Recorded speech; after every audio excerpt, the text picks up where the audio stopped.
श्री गुरु चरण सरोज रज निज मन मुकुर सुधारी। वरणहु रघुबर बिमल जस जो दायक फल चार। बोलिए सियावर रामचंद्र की जय। आइए हमारी संस्कृति में विवाह का क्या महत्व है। हमारे 16 संस्कारों में सबसे अधिक महत्वपूर्ण संस्कार माना जाता है। इस पर थोड़ी चर्चा करें।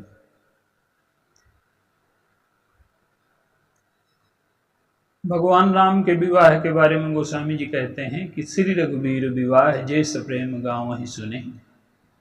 तिन कहूँ सदा उछा मंगल तन राम जस।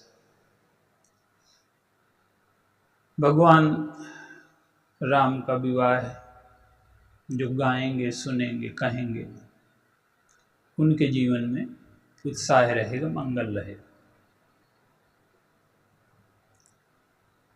विवाह की जो पद्धति है हमारी संस्कृति में क्या है।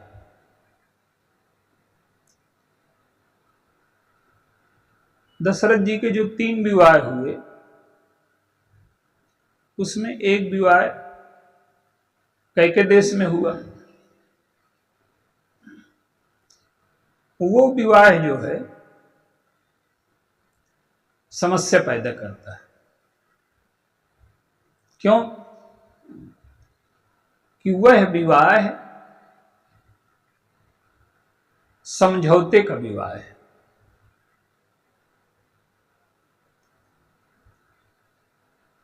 और जहां समझौता होगा संबंधों में, वहां कुछ न कुछ समस्या आएगी। आइए 1-2 उदाहरणों के द्वारा पहले इस पर विचार करें।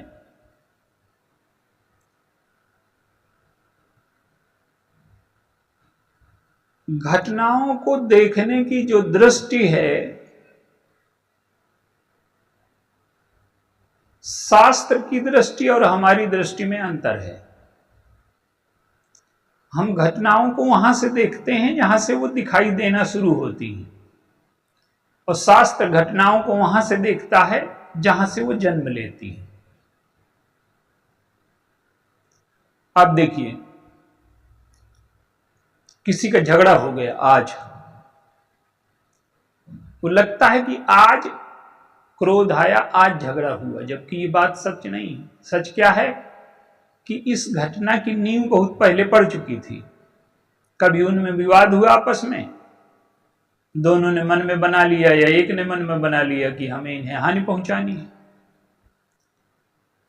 तो दिखाई तो वो देगी जिस दिन कोई विवाद हुआ, झगड़ा हुआ, लेकिन जन्म उसका कब हुआ। मान लीजिए हमें कोई चोरी करता है, तो चोरी की घटना उस दिन जन्म थोड़ा लेती है जिस दिन चोरी हुई। चोरी की पहले वो प्लानिंग बनाएगा, विचार बनाएगा, फिर उस आधार पर चलेगा तब। तो कहने का अर्थ ये है कि एक दृष्टि है जीवन को गहराई से देखना, और एक दृष्टि है जीवन को ऊपरी स्तर पर देखना।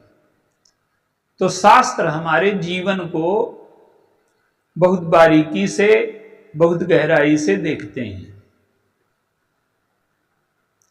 1-2 दृष्टिकोण और ले लीजिए। आप अस्पताल गए, अस्पताल स्वास्थ्य के लिए है, लेकिन क्या आप डॉक्टर से कह सकते हैं कि हम इतने पैसे खर्च कर रहे हैं तो आप गारंटी लेंगे? वो लेगा क्या गारंटी? आप ऐसा कहेंगे तो वो भगा अलग देगा। प्रयास वो करता है।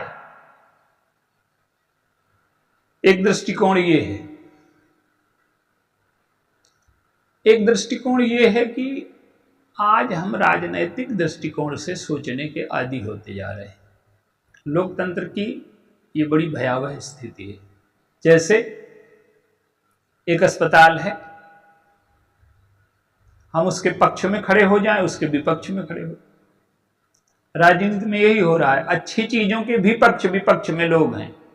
जैसे अस्पताल है, पीड़ा का हरण होता है, रोगों का इलाज होता है, लाखों लोग स्वस्थ होते हैं, लेकिन क्या है कि अगर हम ये दृष्टिकोण बना लें और आंकड़े इकट्ठे कर लें कि इस अस्पताल में कितने लोग आए, कितने लोग मरे, स्वस्थ नहीं हो पाए, और ये तो यमराज का घर है, एक दृष्टिकोण ये भी बना सकते हैं। एक दृष्टिकोण ये है कि लाखों लोग पीड़ा से मुक्त हुए, स्वस्थ हुए। लेकिन आज हमारा जो जीवन के प्रति दृष्टिकोण है वो यही होता जा रहा है, हम नकारात्मक विचारों से भरते जा रहे हैं। तो जो विवाह है उसका दृष्टिकोण हमारी संस्कृति में क्या है?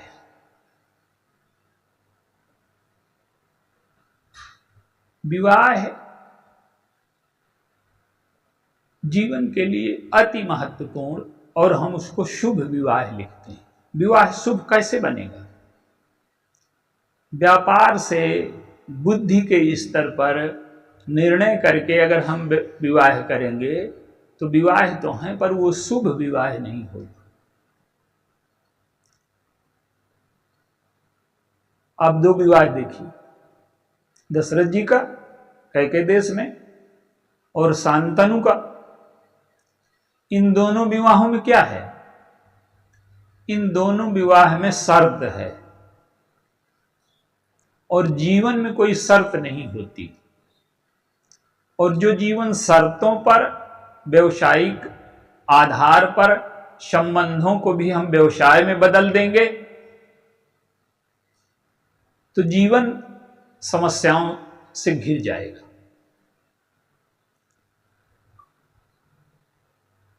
महाभारत का जन्म उस दिन नहीं हुआ जिस दिन जुआ खेला गया। महाभारत का जन्म उस दिन हो गया जिस दिन भीष्म ने प्रतिज्ञा कर ली कि चाहे कोई बैठे मैं इसमें पिता का प्रतिबिंब देखूंगा। तो महाभारत का जन्म तो उसी दिन हो गया, और वो कितने दिन बाद वो बीज फलित होता है। यही बात दशरथ जी के विवाह में। दशरथ जी की अवस्था अधिक है। विवाह का प्रस्ताव दशरथ जी की ओर से भेजा गया। कैकेयराज ये समझते हैं कि अगर धन है, वैभव है, राज्य है तो अन्य कमियां पूरी की जा सकती हैं। अवस्था जो ज्यादा है उसको उन्होंने बड़ा महत्व नहीं दिया, विवाह कर दिया। लेकिन विवाह करने के बाद एक शर्त रखी कि हमारी पुत्री का पुत्र ही राजा बनेगा। अन्याय का बीज इसी दिन पड़ गया। कैकेयराज बुद्धिमान है, योग्य है, राजा है। वो जानते हैं कि सूर्यवंश की परंपरा बड़े पुत्र को राज्य देने की है, और दशरथ जी भी आसक्ति में आकर के वचन दे देते हैं। उन्हें बहुत विचार करने की आवश्यकता नहीं महसूस होती। आगे चलकर के सारी समस्याओं का जन्म तो यहीं से शुरू हुआ।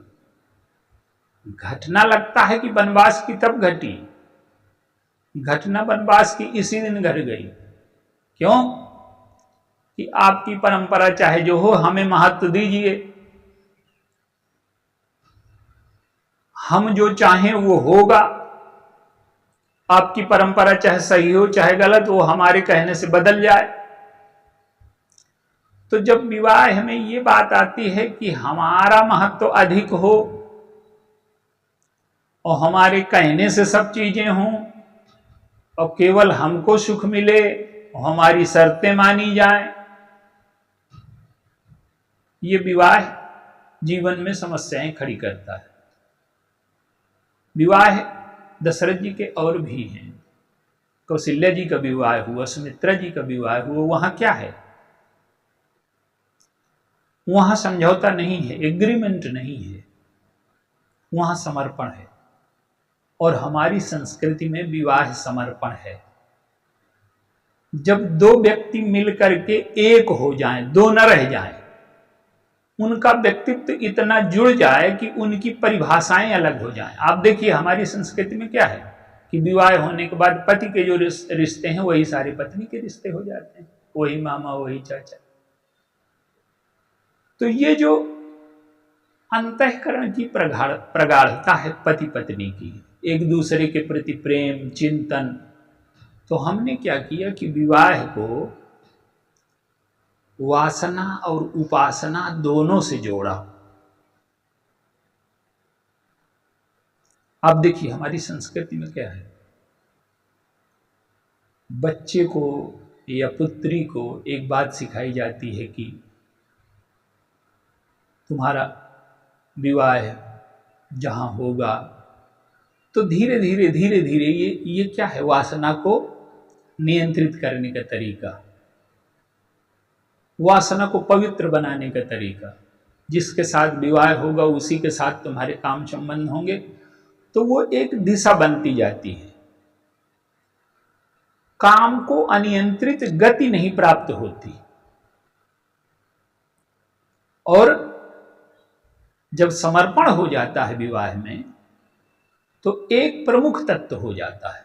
समर्पण एक ओर से नहीं होता, समर्पण दोनों ओर से होता है।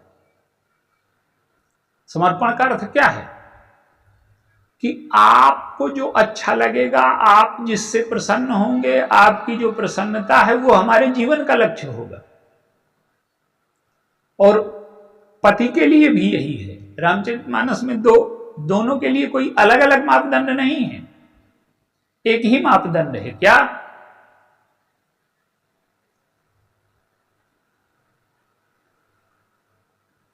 उत्तम पतिव्रता उसको बताया कि सपने हूं आन पुरुष मन नाही, जिसके स्वप्न में भी आन पुरुष ना आए वो पतिव्रता है उत्तम।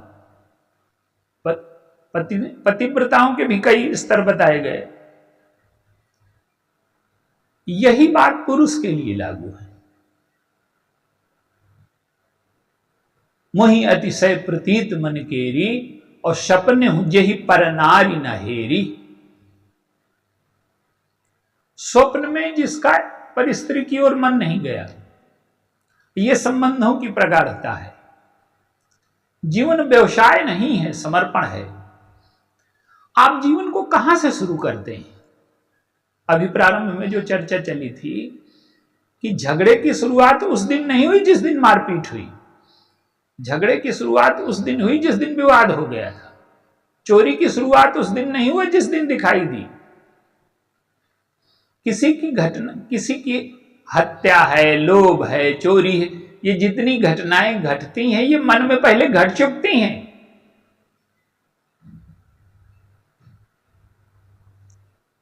तो जीवन की शुरुआत कहां से करेंगे? जहां आप बैठे हैं, स्वार्थ से। केवल स्वार्थ ही जीवन का लक्ष्य है, स्वार्थ की पूर्ति जीवन का लक्ष्य है। तो हमने क्या है कि संबंधों को व्यापार से मुक्त रखा। संबंध व्यापार नहीं है, संबंध हानि लाभ नहीं है। पूरे जीवन का हानि में लाभ में हर परिस्थिति में साथ देना। आज क्या विटंबना है कि 5 करोड़ की शादी हुई और दूसरे दिन लड़की घर आ जाती। क्या होता है? हम बचपन से लड़की को संस्कार रहित कर रहे हैं, लड़के को संस्कार रहित कर रहे हैं। क्या कर रहे हैं कि बेटा तुम अपने पैर खड़े हो जाना, कमाने लगना और किसी के भरोसे न रहना। उसकी महत्वाकांक्षा को, उसके अहंकार को बढ़ाया जा रहा है। यही बात लड़के के लिए, जब कमाने लगो तो क्या अर्थ है इसका? दो महत्वाकांक्षाओं की टकराहट है विवाह है कि दो मैं का मिलकर के एक हो जाना है। दो मैं रहे ही नहीं, दो मन नहीं रहे, दो अहंकार नहीं रहे। तो जीवन में जो विवाह है, हमारी संस्कृति में जो विवाह है, वो पूरी प्रकार से समर्पण है। और जब व्यक्ति समर्पित हो जाता है, एक दूसरे के प्रति, एक दूसरे के सुख का ध्यान रखने लगता है, तो वो भी उसके सुख का ध्यान रखने लगता है। तो बात वही है, लेकिन दूसरे का सुख ध्यान रखने से आप में समर्पण आता है, उसमें भी वही बात है। तो जीवन प्रफुल्लित हो जाता है, आनंदित हो जाता है, स्वार्थ मिट जाता है। और जब संबंध में स्वार्थ आधार न रहे, अहंकार आधार न रहे, पैसा उसमें बाधा न बने, अमीरी गरीबी सुख दुख हानि लाभ ये जीवन के अंग हैं। प्रयास ये करना चाहिए कि अधिकतम अच्छा हम कर सकें। प्रत्येक माँ बाप चाहता है, प्रत्येक माँ चाहती है कि उसकी बेटी जहां जाए वो रानी बन करके रहे। प्रत्येक पिता अपने पुत्र को राजा बनाना ही चाहता है। कोई ऐसा पिता नहीं जो अपने पुत्र को राजा नहीं बनाना चाहता। कोई ऐसे माँ बाप नहीं जो अपनी बेटी को रानी नहीं बनाना चाहता। तो प्रयास तो सभी लोग करते हैं कि अच्छा से अच्छा हम कर सकें, लेकिन उन प्रयासों में जो समर्पण का तत्व है, जो अहमता और ममता के विलीनीकरण का पक्ष है। अब देखिए, विवाह में मां बाप का पक्ष क्या है और बरकन्या का पक्ष क्या है।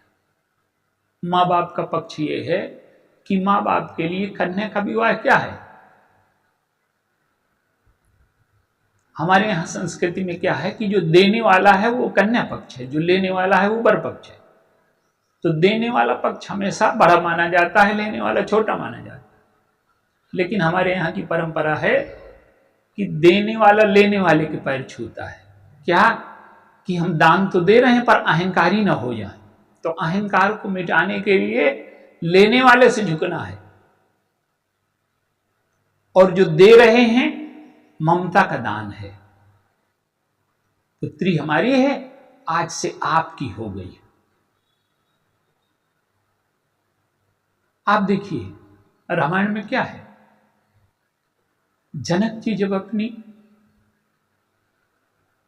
सीता जी को चित्रकूट में देखते हैं तो क्या भाव आता है। वो उदासी वेश में है भगवान राम के साथ। तो गोस्वामी जी कहते हैं कि तापस वेश जनक सिय देखी और भयउ प्रेम परितोष विषेखी। पुत्र पवित्र किए कुल दो और सुजस धवल जग कह सब। कोई पिता अपनी पुत्री को तपस्या करते देखेगा तो प्रसन्न होगा, और वो पिता जो एक बार दहेज दिया तो जनक जी ने जनवासे में लुटा दिया, तो दूसरी बार जनक जी ने पूरा दहेज अयोध्या भिजवा दिया, जनवासे नहीं भेजा। पहली बार भेजा तो लिखा है कि दीन जाचकन जो जय भावा और बरा सो जनवासे आओ। तो जनक जी ने दूसरा दहेज तैयार कराया और सीधे अयोध्या भेजा। आज कोई होता तो कहता कि मैंने अपनी बिटिया को इतना दहेज दिया, इतने सुख साधन दिए, तुम इस स्थिति में रख रहे। लेकिन जनक को गर्व है, प्रसन्नता है कि वचन की पूर्ति के लिए यदि श्री राम बन को आए हैं तो पत्नी के नाते हमारी पुत्री ने भी उसमें सहयोग किया, तपस्या की, त्याग किया, बलिदान किया। क्या कहते हैं, पुत्री पवित्र किए कुल दो। सूर्यवंश की एक नारी ने यश पर कलंक लगा दिया था, संबंधों को तोड़ दिया था, स्वार्थ को महत्वपूर्ण स्थान दे दिया था। लेकिन क्या हुआ, स्वार्थ को त्याग दिया गया। पैसे को, धन को, वैभव को, पद को, इनको स्थान न देकर के संबंध को महत्व दिया गया। भरत जी अगर पद को महत्व देते, पैसे को, ईश्वर को महत्व देते तो क्या होता। आप वो ईश्वर हैं, वो बात अलग है। भक्ति को महत्व दिया, लेकिन मूल सूत्र क्या है कि संबंध को महत्व दिया। सीता जी ने कभी दुख नहीं देखा, लेकिन भगवान राम के साथ तपस्या करने को चली गई। भगवान राम का सीता जी से वार्तालाप होता है। जब कांटे लग गए तो प्रभु कांटे निकाल रहे हैं। सीता जी कहती हैं लाइए मैं निकाल दूं। प्रभु कहते हैं कि नहीं। क्यों? कि पृथ्वी की पुत्री तुम भी हो और ये कांटे भी पृथ्वी के ही हैं। तो यदि मैं तुम्हें स्वीकार कर सकता हूं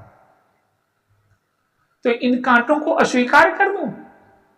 ये पृथ्वी से उत्पन्न नहीं हुए क्या? तो हमने ये दृष्टिकोण रखना है, अब रखा है अपनी संस्कृति में कि जब संबंध हो जाएंगे तो चाहे सुख मिले चाहे दुख मिले, उससे सुख मिलेगा उसे भी स्वीकार करेंगे और दुख मिलेगा उसे भी स्वीकार करेंगे। दोनों को स्वीकार करके, और जब तक हम दोनों को स्वीकार न करेंगे तो संबंध कभी टिकेगा नहीं। तो शुभ विवाह ये है कि दोनों ओर से समर्पण हो जाए, दोनों एक दूसरे के सुख का ध्यान रखें, और कोई दुख चाहता नहीं है, पर किसी परिस्थिति से किसी कारण से दुख आ जाए तो उसे भी हम तपस्या बना लें, उसे भी हम व्रत बना लें, उसे भी हम जीवन की जो कड़वाहट है उसे मीठा बना लें।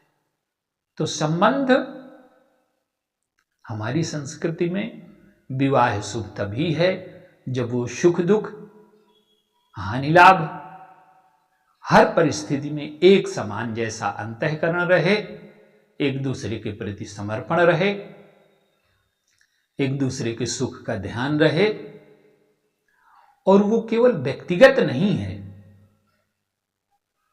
माता पिता परिवार समाज के सुख का साधन है।